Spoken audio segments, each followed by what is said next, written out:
क्या आपने कभी महसूस किया है कि आपका शरीर अलग तरह से बर्ताव कर रहा है और सोचा है कि क्या वो आपको कुछ जरूरी बताने की कोशिश कर रहा है, कुछ ऐसा जिस पर शायद आपका ध्यान न गया हो? कई बुजुर्गों के लिए शरीर में होने वाले छोटे छोटे बदलाव खामोश चेतावनियां हो सकती हैं, जो इस बात का संकेत देती हैं कि अंत शायद किसी के सोचे हुए से ज्यादा करीब है। ये संकेत हमेशा जोरदार या साफ नहीं होते। वे अक्सर धीमे, नजरअंदाज किए जाने वाले बदलाव होते हैं, जिन्हें सिर्फ उम्र बढ़ने का असर मानकर टाल दिया जाता है। लेकिन इन्हें नजरअंदाज करने का मतलब हो सकता है कि आप कार्रवाई करने, तैयारी करने या शांति पाने का मौका चूक जाएं। इस वीडियो में हम उन 5 अहम चेतावनी संकेतों का खुलासा करेंगे जो 99% बुजुर्ग गुजरने से लगभग 1 साल पहले दिखाते हैं। ये बातें देखभाल करने वालों, डॉक्टरों और प्रियजनों के असली अनुभवों से ली गई है।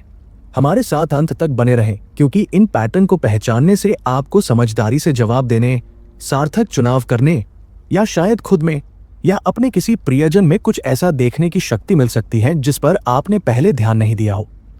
नमस्कार साथियों, बुजुर्ग गाइड में आपका स्वागत है।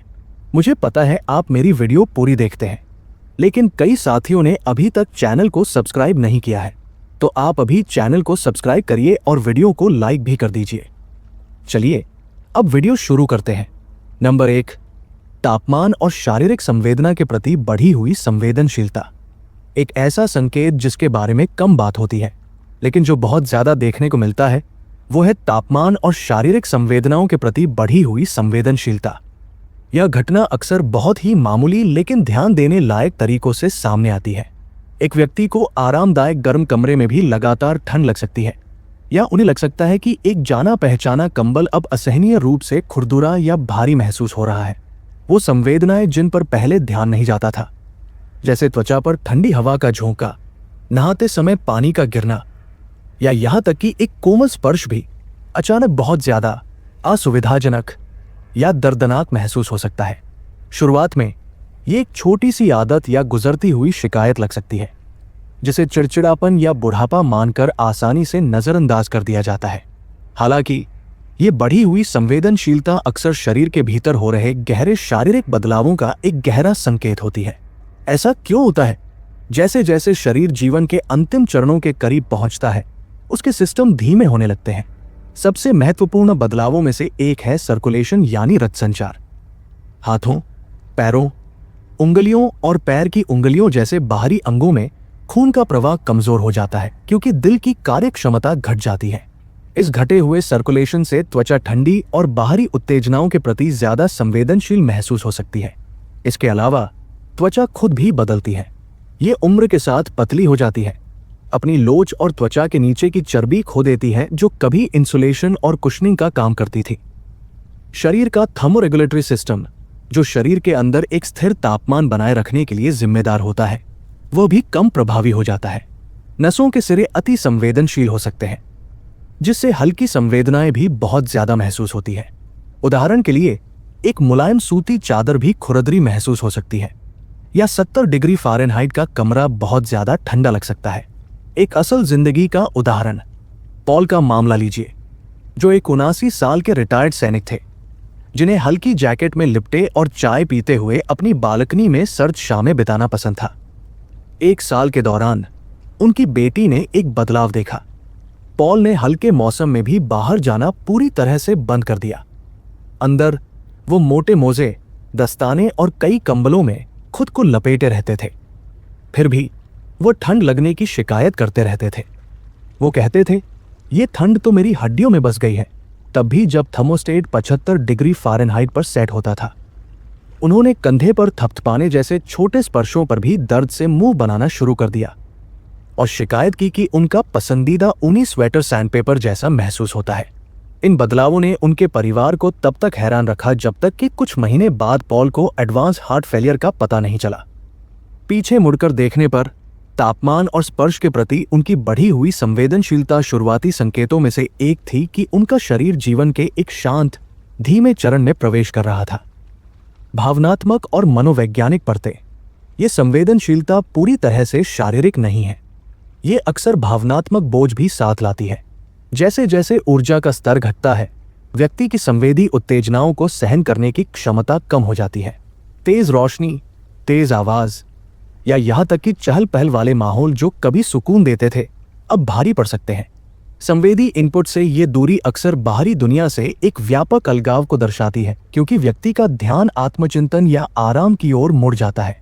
कुछ लोगों के लिए ये बदलाव जाने देने की प्रक्रिया का एक स्वाभाविक हिस्सा महसूस हो सकता है, जबकि दूसरों के लिए ये निराशा या शर्मिंदगी का कारण बन सकता है, खासकर अगर उन्हें ये बताने में संघर्ष करना पड़ता है कि वे इतना असहज क्यों महसूस कर रहे हैं। आप क्या कर सकते हैं? अगर आप किसी प्रियजन में तापमान या स्पर्श के प्रति बढ़ी हुई संवेदनशीलता देखते हैं, तो सबसे मूल्यवान प्रतिक्रिया सहानुभूति और अनुकूलनशीलता है। छोटे छोटे समायोजन एक बड़ा अंतर ला सकते हैं। माहौल को नियंत्रित करें। कमरों को एक स्थिर, आरामदायक तापमान पर रखें। आमतौर पर जिन्हें ठंड लगती है उनके लिए 70 से 75 डिग्री फ़ारेनहाइट।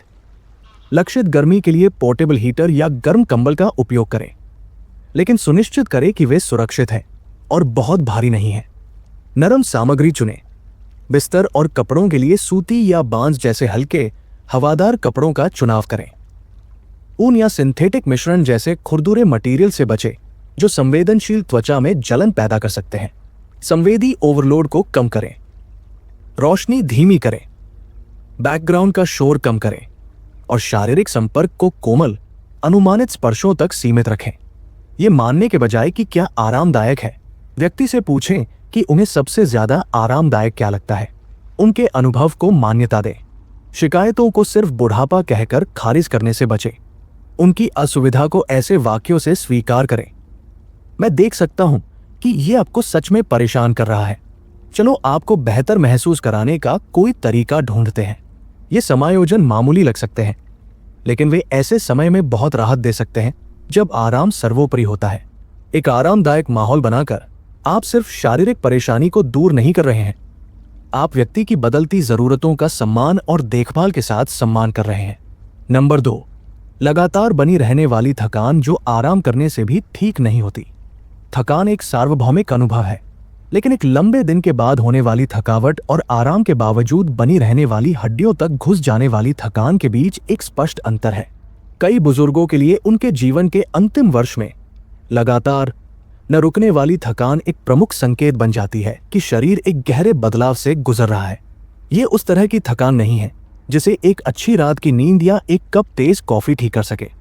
ये एक व्यापक भारीपन है जो दांत साफ करने, कपड़े तह करने या रसोई तक चलने जैसे साधारण कामों को भी बहुत बड़ी चुनौती जैसा महसूस कराता है। ये थकावट अक्सर संकेत देती है कि शरीर गहरी नींद की तैयारी के लिए आवश्यक कार्यों के लिए ऊर्जा बचा रहा है। ऐसा क्यों होता है? जीवन के अंतिम चरणों में लगातार थकान अक्सर कई शारीरिक कारकों के संयोजन से होती है।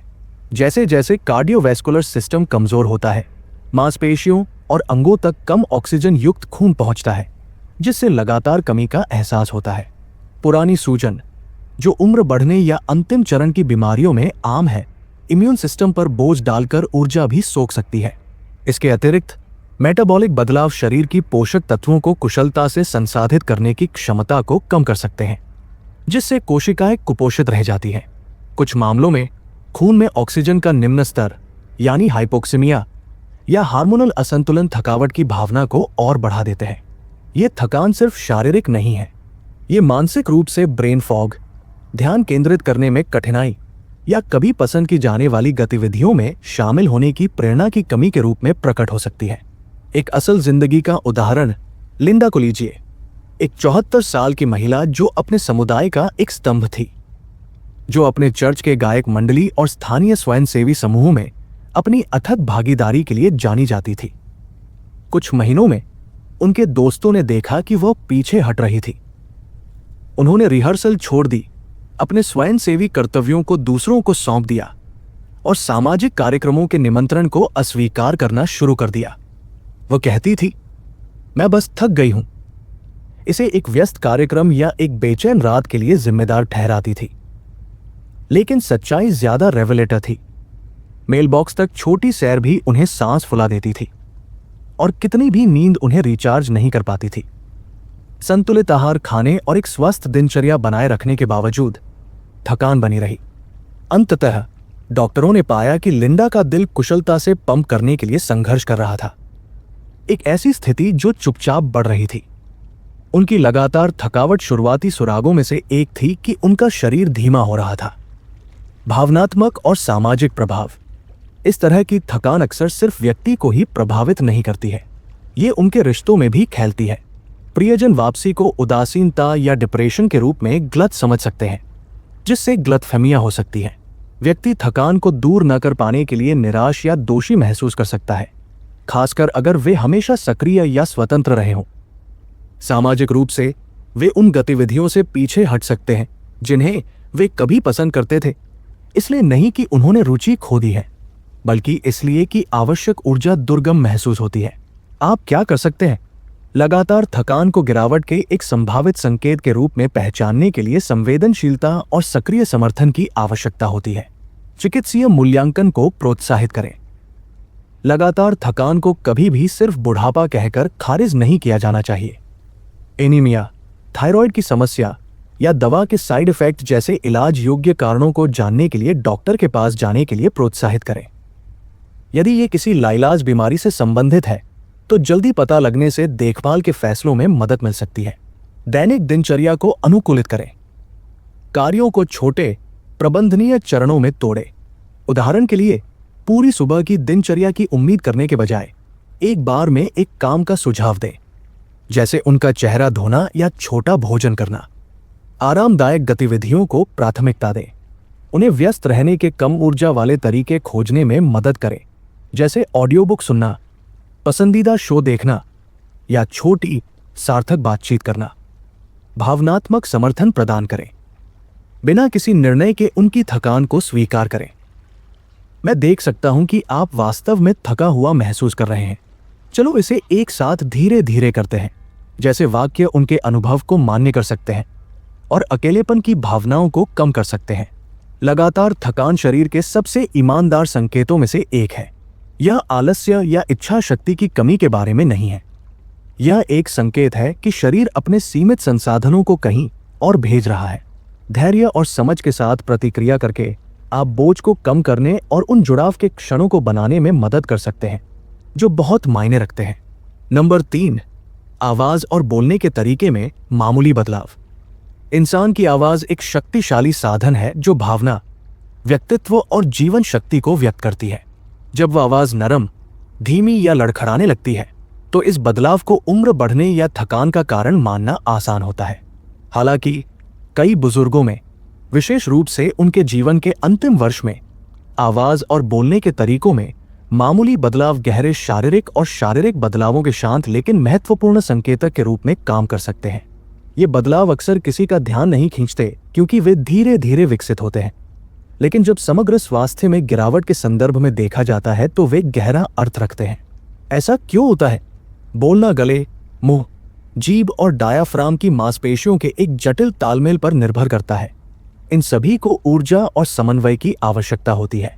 जैसे जैसे शरीर अपने अंतिम चरणों में ऊर्जा का संरक्षण करता है, ये मांसपेशियां कमजोर हो सकती है, जिससे एक नरम, कर्कश या कम स्पष्ट आवाज निकलती है। फेफड़ों की क्षमता में कमी या कमजोर डायाफ्राम की मांसपेशियां आवाज को प्रोजेक्ट करना कठिन बना सकती है, जिसके परिणाम स्वरूप एक शांत या सांस लेने वाली आवाज निकलती है। न्यूरोलॉजिकल परिवर्तन, जैसे कि शुरुआती डिमेंशिया या स्ट्रोक में देखे गए, भी बोलने की स्पष्टता को प्रभावित कर सकते हैं। हालांकि सभी मुखर परिवर्तन संज्ञानात्मक मूल के नहीं होते हैं।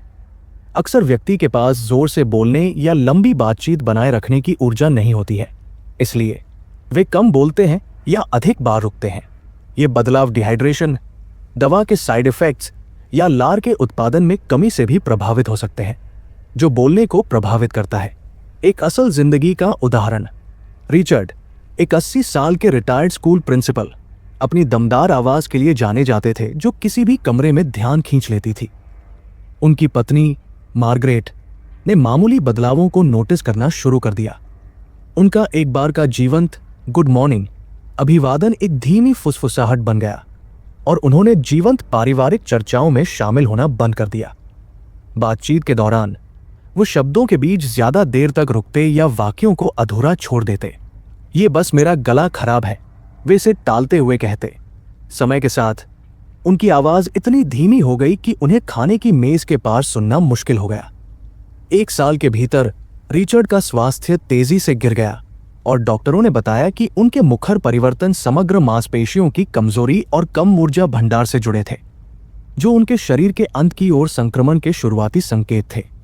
ध्यान देने योग्य मामूली संकेत: एक नरम या अधिक नाजुक आवाज, विशेष रूप से किसी ऐसे व्यक्ति में जो कभी जोर से या अभिव्यंजक था।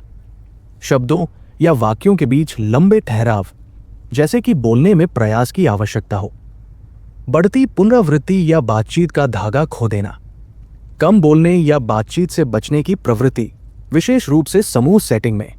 बोलने में लड़खड़ाहट या हिचकिचाहट, विशेष रूप से दिन में बाद में जब ऊर्जा का स्तर सबसे कम होता है। भावनात्मक और सामाजिक निहितार्थ, ये बदलाव अलग थलग करने वाले हो सकते हैं। एक व्यक्ति जो कभी कहानियां सुनाना या बहस करना पसंद करता था, वो अपनी लुप्त होती आवाज के बारे में निराश या आत्मश्चेत महसूस कर सकता है। प्रियजन उनकी चुप्पी को उदासीनता या संज्ञानात्मक गिरावट के रूप में गलत समझ सकते हैं, जो रिश्तों में तनाव पैदा कर सकता है। व्यक्ति के लिए कम बोलना सांस लेने या सतर्क रहने जैसे अधिक आवश्यक कार्यों के लिए ऊर्जा के संरक्षण के लिए एक सचेत या अवचेतन विकल्प को प्रतिबिंबित कर सकता है। आप क्या कर सकते हैं? मुखर परिवर्तनों का जवाब देने के लिए धैर्य और चौकसी की आवश्यकता होती है। सक्रिय रूप से सुने, झुके, पृष्ठभूमि का शोर कम करें और व्यक्ति को बिना जल्दी किए खुद को व्यक्त करने का समय दें। यह संवाद करने के उनके प्रयास के प्रति सम्मान दिखाता है। हाइड्रेशन को प्रोत्साहित करें। मुंह सूखने से बोलने में कठिनाई बढ़ सकती है। मुंह को नम रखने के लिए पानी या शुगर फ्री लॉजेंस दें। चिकित्सीय सलाह लें। एक स्पीच थेरेपिस्ट या डॉक्टर यह आकलन कर सकता है कि क्या परिवर्तन इलाज योग्य कारणों जैसे दवा के साइड इफेक्ट्स या एक व्यापक गिरावट का हिस्सा है। संचार को अनुकूलित करें। यदि बोलना बहुत थका देने वाला हो जाए तो लिखित नोट्स, इशारों या सरल हां नहीं प्रश्नों का उपयोग करें। उदाहरण के लिए पूछें, क्या आप सहज हैं, बजाय खुले अंत वाले प्रश्नों के जिनके लिए लंबे उत्तरों की आवश्यकता होती है। ये मुखर बदलाव सिर्फ उम्र बढ़ने के संकेत से कहीं ज्यादा है। वे शरीर की बदलती प्राथमिकताओं में एक खिड़की है। ध्यान देकर और देखभाल के साथ प्रतिक्रिया करके आप उस समय के दौरान कनेक्शन और गरिमा बनाए रखने में मदद कर सकते हैं जब संचार अधिक प्रयासपूर्ण हो जाता है। नंबर 4, सांस लेने के तरीके में मामूली बदलाव। सांस लेना जीवन की लय है, अक्सर इतनी स्वचालित होती है कि हम तब तक शायद ही इस पर ध्यान देते हैं जब तक कि कुछ बदल न जाए। जीवन के अंतिम वर्ष में सांस लेने के पैटर्न में मामूली बदलाव एक शांत लेकिन शक्तिशाली संकेतक के रूप में उभर सकते हैं कि शरीर एक नए चरण में प्रवेश कर रहा है। ये बदलाव अक्सर इतने धीरे धीरे होते हैं कि उन्हें नजरअंदाज कर दिया जाता है, लेकिन जब बारीकी से देखा जाता है तो वे महत्वपूर्ण अर्थ रखते हैं। इन पैटर्न को पहचानने से किसी व्यक्ति के स्वास्थ्य के बारे में जानकारी मिल सकती है और आराम और समर्थन प्रदान करने के अवसर मिल सकते हैं। ऐसा क्यों होता है? जैसे जैसे शरीर की उम्र बढ़ती है या जीवन के अंत के करीब पहुंचता है, श्वसन और हृदय प्रणाली में महत्वपूर्ण परिवर्तन होते हैं। फेफड़े अपनी लोच खो देते हैं, जिससे गहरी पूरी सांस लेना कठिन हो जाता है। डायाफ्राम और इंटरकोस्टल मांसपेशियां जो सांस लेने में मदद करती है, कमजोर हो जाती है, जिससे उथली या अधिक परिश्रम वाली सांसें आती है। यदि दिल को कुशलता से पंप करने में संघर्ष करना पड़ता है तो शरीर में ऑक्सीजन की डिलीवरी कम हो जाती है, जिससे श्वसन प्रणाली को बदले हुए सांस लेने के पैटर्न के साथ क्षतिपूर्ति करनी पड़ती है। Heart failure, chronic obstructive pulmonary disease यानी COPD या अंतिम चरण की बीमारियां जैसी स्थितियां इन परिवर्तनों को बढ़ा सकती हैं, जिससे घरघराहट, हाफना या अनियमित सांस लेने की लय जैसे लक्षण हो सकते हैं। शेन स्टोक्स रेस्पिरेशन के रूप में जाना जाने वाला एक विशेष पैटर्न जीवन के बाद के चरणों में विशेष रूप से आम है। इसमें तेज सांस लेने के चक्र के बाद धीमी सांसें और संक्षिप्त ठहराव शामिल होते हैं। एपनिया अक्सर नींद के दौरान होता है। हालांकि प्रियजनों के लिए यह देखना परेशान करने वाला हो सकता है, लेकिन यह आमतौर पर इसका अनुभव करने वाले व्यक्ति के लिए दर्दनाक नहीं होता है। ये परिवर्तन शरीर के ऊर्जा संरक्षण और सीमित संसाधनों के साथ ऑक्सीजन को नियंत्रित करने के प्रयास को दर्शाते हैं। एक असल जिंदगी का उदाहरण। मार्गरेट, एक 76 साल की दादी, ने सांस लेने में मामूली बदलाव दिखाना शुरू कर दिया, जिसे उनकी बेटी ने फोन कॉल के दौरान देखा। मार्गरेट की आवाज थोड़ी थकी हुई लगती थी, जैसे कि वो एक छोटी सी सैर के बाद अपनी सांस पकड़ रही हो। उसने इसे ये कहकर टाल दिया, मैं बस कमरे में बहुत तेजी से चली गई। हालांकि समय के साथ उसने थकान का हवाला देते हुए लंबी बातचीत से बचना शुरू कर दिया। रात में उसके परिवार ने देखा कि वो अक्सर आहें भरती है या सांसों के बीच रुकती है। महीनों बाद मार्गरेट को एडवांस पल्मोनरी फाइब्रोसिस का पता चला, एक ऐसी स्थिति जो चुपचाप बढ़ रही थी। उसके सांस लेने में बदलाव उन शुरुआती संकेतों में से थे कि उसका शरीर तालमेल बनाए रखने के लिए संघर्ष कर रहा था। ध्यान देने योग्य मामूली संकेत, उथली या असमान सांस लेना, विशेष रूप से आराम या नींद के दौरान, एक हल्की घरघराहट, खांसी या हांफने की आवाज जो पहले मौजूद नहीं थी, अक्सर आहें भरना या सांसों के बीच रुकना, अक्सर अनजाने में बिना किसी परिश्रम के भी सांस खुलने या सीने में जकड़न की शिकायत, रात में बढ़ी हुई थकान या बेचैनी, संभवतः बाधित सांस लेने से जुड़ी। मनोवैज्ञानिक और भावनात्मक संबंध।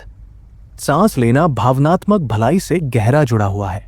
जैसे जैसे शरीर जीवन के अंत के करीब पहुंचता है, चिंता या बेचैनी की भावना सांस खुलने या सीने में जकड़न के रूप में प्रकट हो सकती है।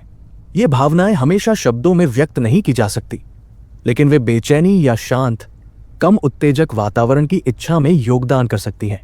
इसके विपरीत सांस लेने में कठिनाई चिंता को बढ़ा सकती है, जिससे एक फीडबैक लूप बन जाता है जो शारीरिक और भावनात्मक दोनों तरह की असुविधा को बढ़ाता है। आप क्या कर सकते हैं? सांस लेने में बदलाव का जवाब देने के लिए सतर्कता और कोमलता के संतुलन की आवश्यकता होती है। बारीकी से देखें, सांस लेने की लय, गहराई और आसानी पर ध्यान दें, विशेष रूप से आराम या नींद के दौरान। ठहराव या घरघराहट जैसे किसी भी पैटर्न पर ध्यान दें और उन्हें एक स्वास्थ्य सेवा प्रदाता के साथ साझा करें। एक शांत वातावरण बनाएं। कमरे को शांत, हवादार और तेज गंध या एलर्जी से मुक्त रखकर शारीरिक और भावनात्मक तनाव को कम करें। तकियों से सिर को ऊपर उठाने से नींद के दौरान सांस लेने में आसानी हो सकती है। चिकित्सीय मूल्यांकन को प्रोत्साहित करें। सांस लेने में बदलाव अस्थमा, स्लिप एपनिया या दवा के साइड इफेक्ट्स जैसे इलाज योग्य कारणों से हो सकते हैं। एक डॉक्टर यह निर्धारित कर सकता है कि ऑक्सीजन थेरेपी या दवा समायोजन जैसे हस्तक्षेप उपयुक्त हैं या नहीं। आश्वासन दें यदि व्यक्ति अपनी सांस को लेकर चिंतित लगता है। शांत, स्थिर समर्थन प्रदान करें। धीमी सांस लेने और छोड़ने जैसे सरल सांस लेने के व्यायाम मदद कर सकते हैं यदि वे भाग लेने में सक्षम है। सांस लेने में परिवर्तन इस बात की याद दिलाते हैं कि शरीर और मन कितने गहरे जुड़े हुए हैं। इन सूक्ष्म लय को सुनकर आप आराम दे सकते हैं और ऐसी देखभाल की वकालत कर सकते हैं जो जीवन के इस कोमल चरण के दौरान व्यक्ति की जरूरतों का सम्मान करती है। नंबर 5, रोजमर्रा के कामों और व्यक्तिगत साफ सफाई के प्रति बढ़ती उदासीनता। कई लोगों के लिए बाल बनाना, साफ सुथरे कपड़े पहनना या भोजन तैयार करना जैसी दैनिक दिनचर्या पहचान और गर्व की अभिव्यक्ति होती है। जब ये आदतें फीकी पड़ने लगती हैं, जब कोई व्यक्ति जो कभी अपने रूपरंग को लेकर बहुत सतर्क था, अब संवारने की परवाह नहीं करता या बिना किसी कारण के भोजन छोड़ देता है, तो ये अक्सर एक गहरे बदलाव का संकेत होता है। जीवन के अंतिम वर्ष में व्यक्तिगत स्वच्छता और दैनिक दिनचर्या के प्रति बढ़ती उदासीनता ये संकेत दे सकती है कि शरीर और मन बाहरी कार्यों से ऊर्जा हटाकर आंतरिक चिंतन या आराम की ओर मोड़ रहे हैं। ऐसा क्यों होता है? यह उदासीनता अक्सर शारीरिक और भावनात्मक कारकों के संयोजन से होती है। शारीरिक रूप से नियमित कार्यों के लिए आवश्यक ऊर्जा जुटाना कठिन हो जाता है। जैसे जैसे थकान बढ़ती है, शरीर संवारने या घर के काम जैसे गैर जरूरी गतिविधियों पर सांस लेने और सर्कुलेशन जैसे आवश्यक कार्यों को प्राथमिकता देता है। मानसिक रूप से व्यक्ति आत्मनिरीक्षण के एक चरण में प्रवेश कर रहा हो सकता है जहां बाहरी दिखावे या दिनचर्या कम महत्वपूर्ण महसूस होती है। ये जरूरी नहीं कि डिप्रेशन हो, हालांकि ये वैसा लग सकता है, बल्कि ये एक प्राकृतिक आंतरिक मोड़ है जब शरीर जीवन के अंत की तैयारी करता है। न्यूरोलॉजिकल परिवर्तन जैसे कि शुरुआती डिमेंशिया में या दवाओं के साइड इफेक्ट से भी इस अलगाव में योगदान कर सकते हैं। एक असल जिंदगी का उदाहरण, एडना, एक 81 साल की महिला, अपने बेदाग स्टाइल के लिए जानी जाती थी। हमेशा सुरुचिपूर्ण ढंग से कपड़े पहने रहती थी, यहां तक कि छोटे मोटे कामों के लिए भी। कई महीनों में उनकी बेटी ने बदलाव देखे। एडना ने अपनी सिग्नेचर बालियां पहनना बंद कर दिया, अपने बालों को बिना संवारे छोड़ दिया और कभी कभी कई दिनों तक एक ही नाइटी पहने रहती थी। उनका एक बार का बेदाग घर धूल जमा करने लगा और उन्होंने भोजन में बहुत कम रुचि दिखाई, ये कहते हुए, मैं ठीक हूं, बस कुछ करने का मन नहीं है। जब जोर दिया गया तो एडना ने इसे मुस्कान के साथ टाल दिया, लेकिन उनके परिवार को बाद में पता चला कि वो एक अज्ञात लाइलाज बीमारी के साथ जी रही थी। दिनचर्या से उनका हटना शुरुआती संकेतों में से एक था कि उनका शरीर और मन जाने देने लगे थे।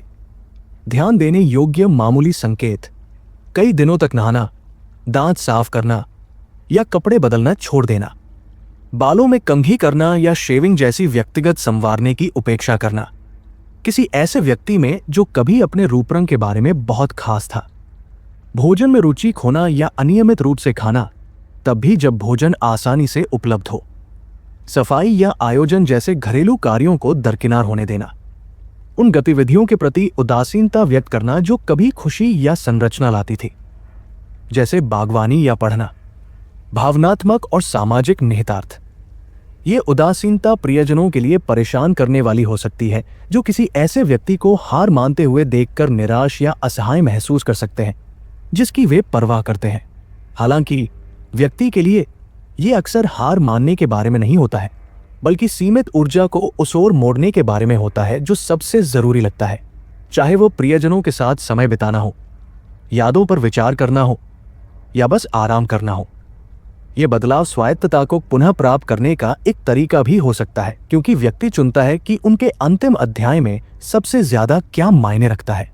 आप क्या कर सकते हैं? इस संकेत का जवाब देने के लिए सुधार के बजाय करुणा और जुड़ाव पर ध्यान केंद्रित करने की आवश्यकता है। कोमल समर्थन प्रदान करें। दिनचर्या पर जोर देने के बजाय प्यार के कार्य के रूप में मदद की पेशकश करें। उदाहरण के लिए उनके बालों में कंघी करें या साझा करने के लिए एक सरल, आकर्षक भोजन तैयार करें। उनकी गति का सम्मान करें। उन्हें इससे बाहर निकलने के लिए धकेलने से बचें। यदि वे संवारने में रुचि नहीं रखते हैं तो पूछें कि क्या कुछ विशेष है जिसका वे आनंद लेंगे, जैसे कि एक पसंदीदा पोशाक या उनके चेहरे के लिए एक गर्म वॉशक्लॉथ। अंतर्निहित कारणों की तलाश करें। डिप्रेशन, दवा के साइड इफेक्ट्स या पोषण संबंधी कमियों को खारिज करने के लिए डॉक्टर से परामर्श करें, जो उदासीनता में योगदान कर सकते हैं। जुड़ाव पर ध्यान दें। कम दबाव वाले तरीकों से एक साथ समय बिताएं, जैसे कि एक पसंदीदा फिल्म देखना या साझा यादों के बारे में याद दिलाना। ये क्षण दिनचर्या को लागू करने से अधिक सार्थक हो सकते हैं। ये बढ़ती उदासीनता उपेक्षा या विफलता का संकेत नहीं है। ये शरीर और मन के धीमे होने का एक स्वाभाविक हिस्सा है। सहानुभूति के साथ इसका सामना करके आप व्यक्ति को देखे जाने और मूल्यवान महसूस कराने में मदद कर सकते हैं, भले ही उनकी प्राथमिकताएं आराम और चिंतन की ओर बदल जाए। जीवन में एक बड़े बदलाव का संकेत देने वाले इन मामूली संकेतों की इस महत्वपूर्ण यात्रा में हमारे साथ जुड़ने के लिए धन्यवाद। शरीर से मिलने वाले ये कोमल इशारे, चाहे वह लगातार थकान हो, शांत आवाज हो, बदलते सांस लेने के पैटर्न हो या दैनिक दिनचर्या में घटती रुचि हो, ये सिर्फ उम्र बढ़ने की आदतें नहीं हैं। वे ध्यान देने, देखभाल के साथ प्रतिक्रिया करने और हमारे पास जो समय है उसे अधिक इरादे और प्यार के साथ अपनाने का निमंत्रण है। अगर आपने ये वीडियो यहाँ तक देखी है तो कमेंट में 108 लिखकर मुझे जरूर बताइए, ताकि मुझे पता चले कि आप अंत तक जुड़े रहे।